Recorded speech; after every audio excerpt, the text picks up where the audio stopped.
Salut à tous et bienvenue sur Alsace Foot TV pour ce dernier mag de l'année 2021, à quelques jours de Noël, puisqu'on va fêter le réveillon de Noël dans 2 jours. On a pensé faire une émission où on va apprendre à donner. S'il est vrai qu'à Noël, on a plutôt tendance à recevoir, eh ben, on accueille aujourd'hui autour de ce plateau des gens qui ont l'habitude de donner pour les autres.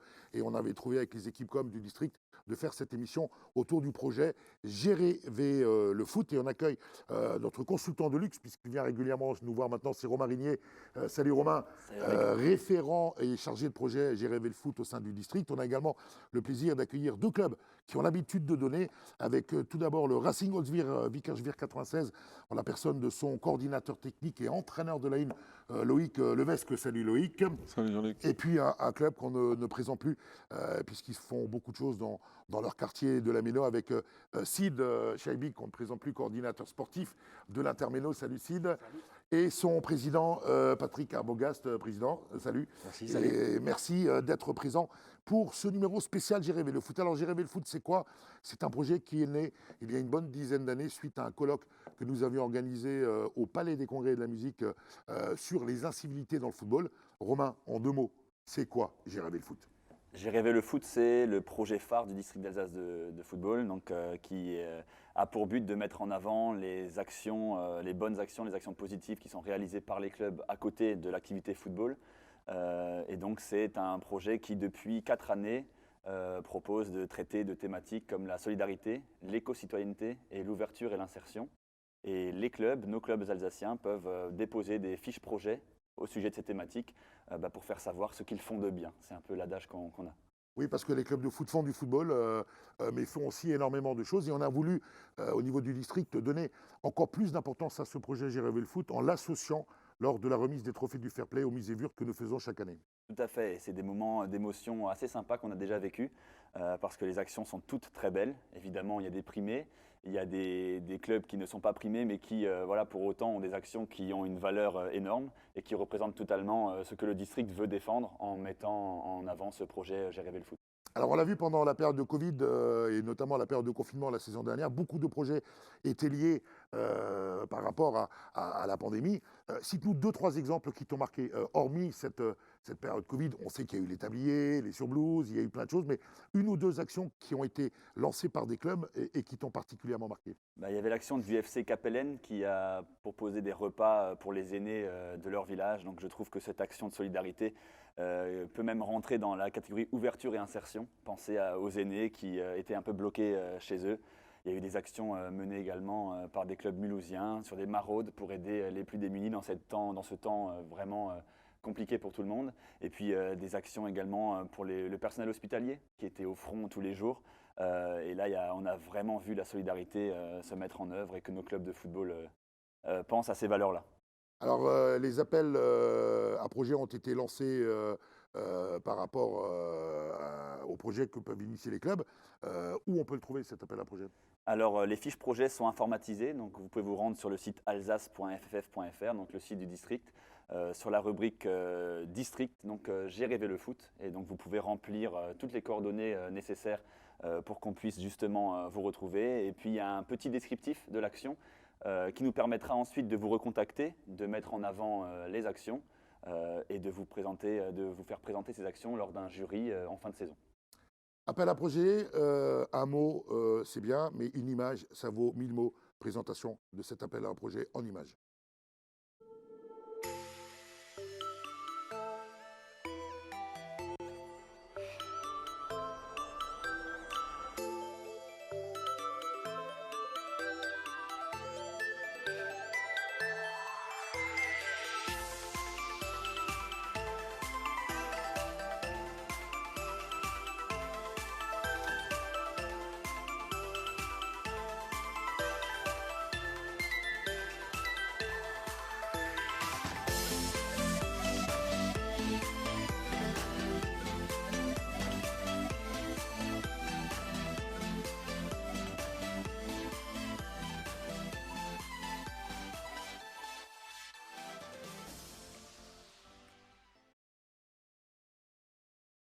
Allez, rendez-vous sur alsace.fff.fr pour tous vos appels à projets. On en a parlé, j'ai rêvé le foot, ce sont bien sûr les projets dans les différentes catégories que Romain vient de nous citer, mais j'ai rêvé le foot, c'est pas que ça.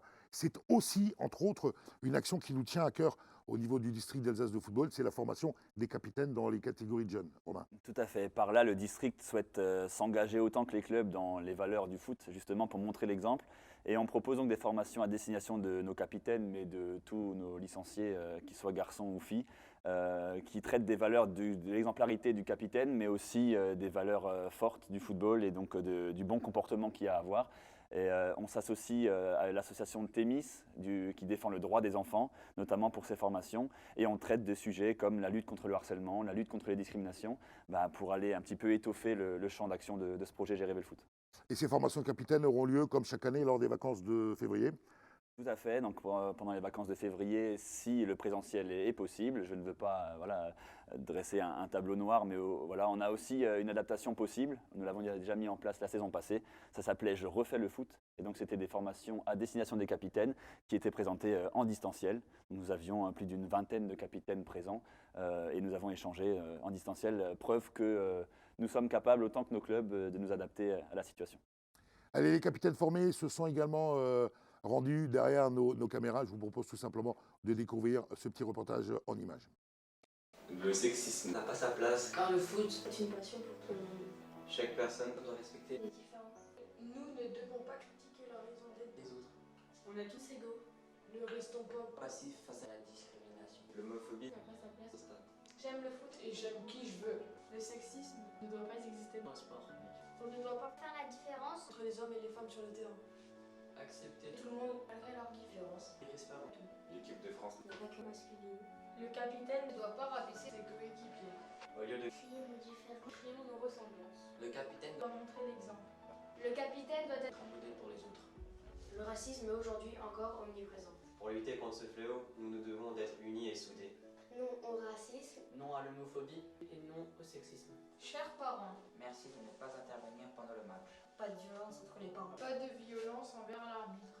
Pas de violence sur le terrain de foot. Chers parents, ne nous critiquez pas. Encouragez-nous. Chers éducateurs, Aidez-nous. Encouragez-nous.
Voilà les jeunes capitaines, rendez-vous donc durant les vacances de février, on l'espère ici au sein des locaux du district ou dans les différents clubs.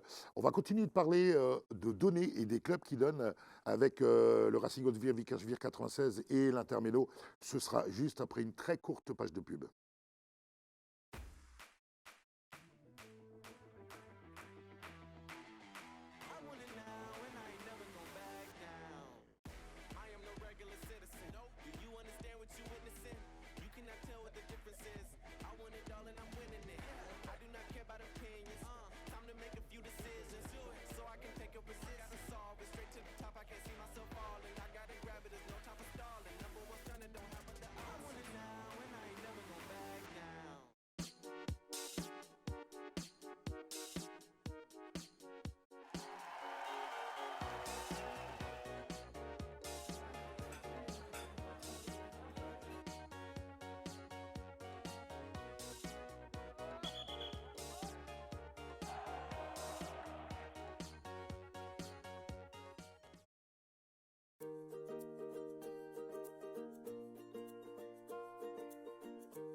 Voilà, retour sur le plateau d'Alsace Foot TV dans ce numéro spécial J'ai rêvé le foot avec deux clubs présents, deux clubs qui ont fait énormément de choses. Tout d'abord, le Racing Haute-Vire Vicarsville 96 avec Loïc Lévesque. Loïc, on va commencer par toi, coordinateur technique et entraîneur de la Une. Est-ce qu'on trouve encore le temps de faire toutes ces opérations et toutes ces actions que vous avez menées avec ton club?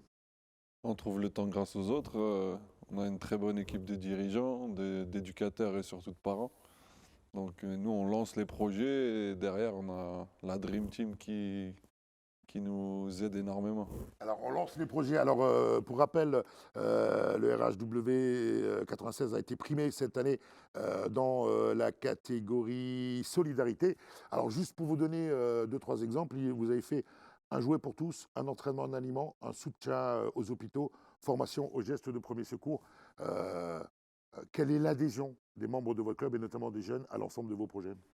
Elle est surprenante. On a 300 licenciés et plus de la moitié du club a participé à ces actions. Donc à chaque fois, on essaie de cibler une catégorie, mais ça prenait à chaque fois de l'ampleur. Donc ça grandissait. On a commencé par les U11, après les U13 se sont greffés, les U15.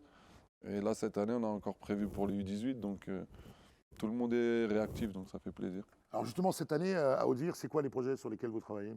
Là, on travaille sur le sport pour tous. C'est-à-dire qu'on a une BPGEPS qui va commencer en janvier avec nous.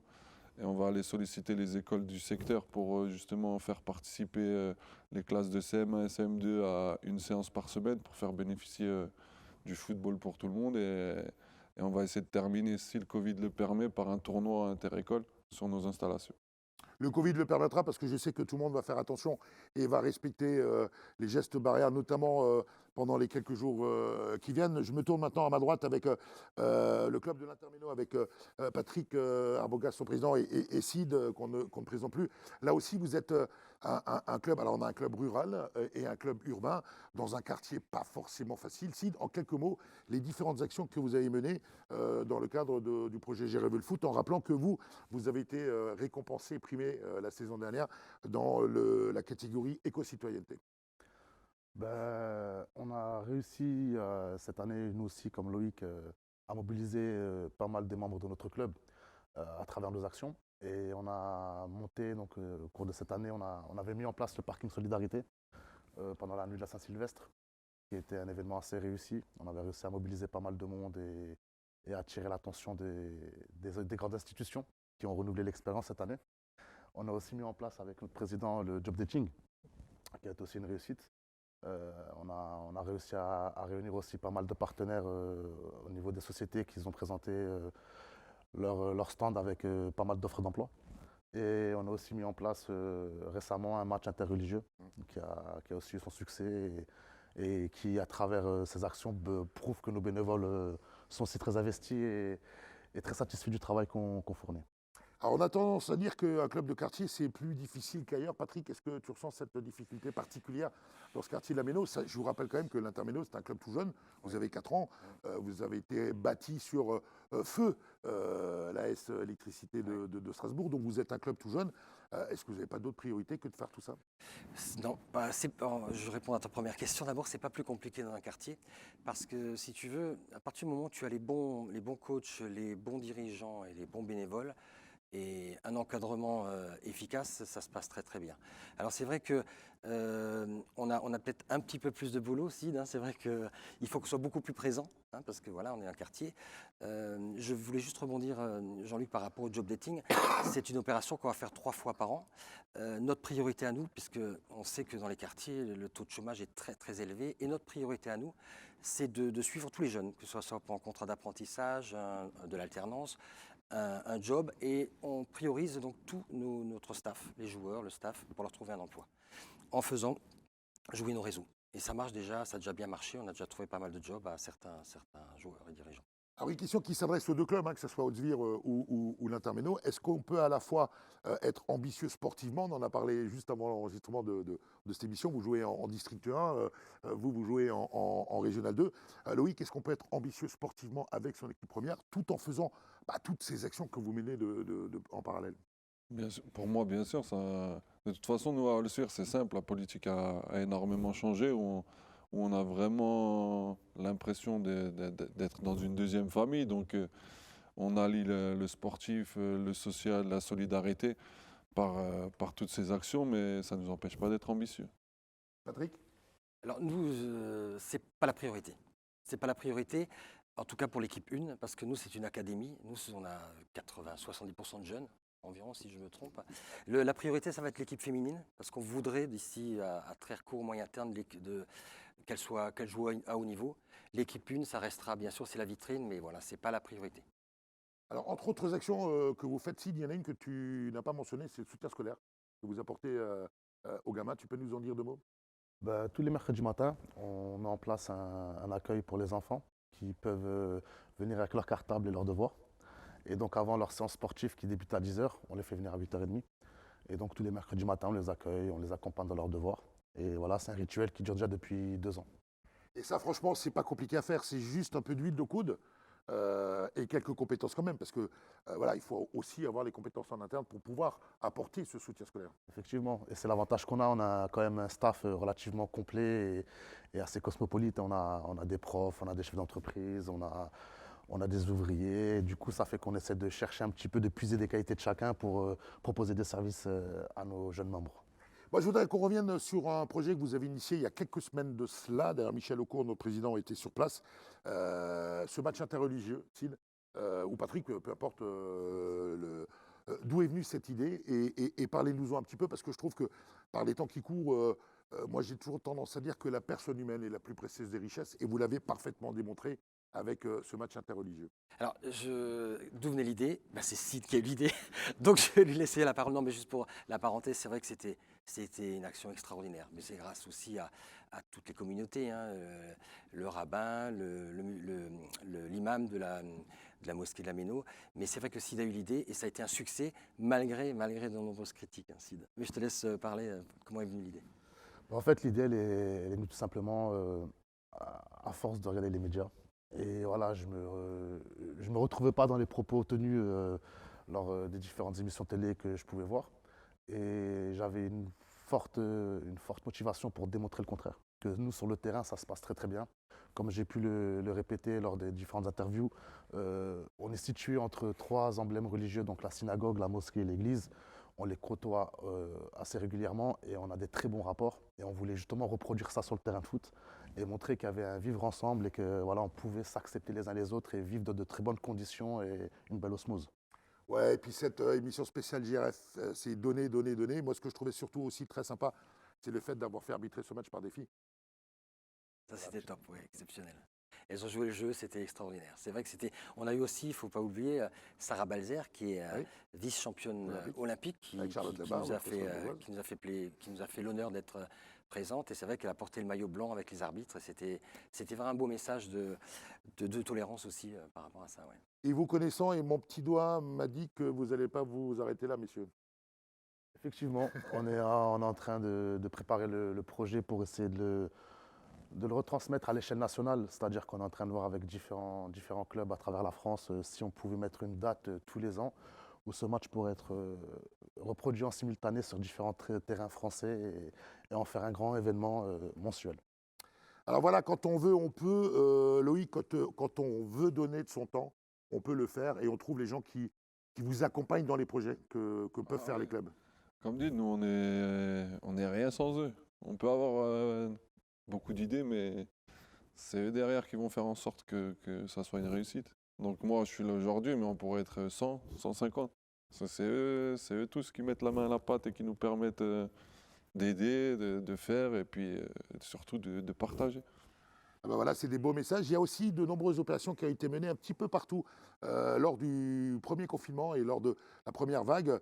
Ce sont les maraudes. Alors je sais qu'il y a un projet du côté de l'Intermélo, mais ce que je vous propose, c'est de revenir sur celle qui a été faite par le club de l'Azim, l'association sportive d'Ilzac-Modenham, il y a quelques semaines de cela. Il y a un besoin aux pauvres. Donc on leur donne à manger, de quoi se réchauffer, montrer un peu la valeur du club. Déjà en premier temps, ça fait partie du projet éducatif fédéral. Et notre club compte énormément sur ce projet. Et pour nous, c'est vraiment pour donner un peu de chaleur aux plus démunis, quoi. Moi, je suis tout nouveau au sein du club et ça m'a fait vraiment chaud au cœur quand on m'a annoncé qu'il y avait des élans de solidarité pour ces gens complètement démunis de la région mulhousienne et de l'agglomération M2A. Et quand on m'a tout de suite proposé le projet pour les jeunes de la préformation et de la formation à venir en aide à tous ces gens qui malheureusement n'ont pas la vie que nous on a. Et Dieu sait qu'on vit bien nous. Et pour tous ces gens, et surtout pour le club, ses valeurs, et elles sont exceptionnelles, qu'on retire depuis des années, que ce soit dans l'élan de solidarité sur des repas ou sur la récolte d'aliments alimentaires qu'on fait tous les ans, 2-3 fois par an, sur la récolte de jouets pour les gens qui en ont besoin. Et en cette période festive qui va arriver dans les prochains jours, c'était pour nous, le club de l'Azim, et même pour toute la région Alsace, qu'il fallait qu'on montre l'exemple à tous les clubs alsaciens.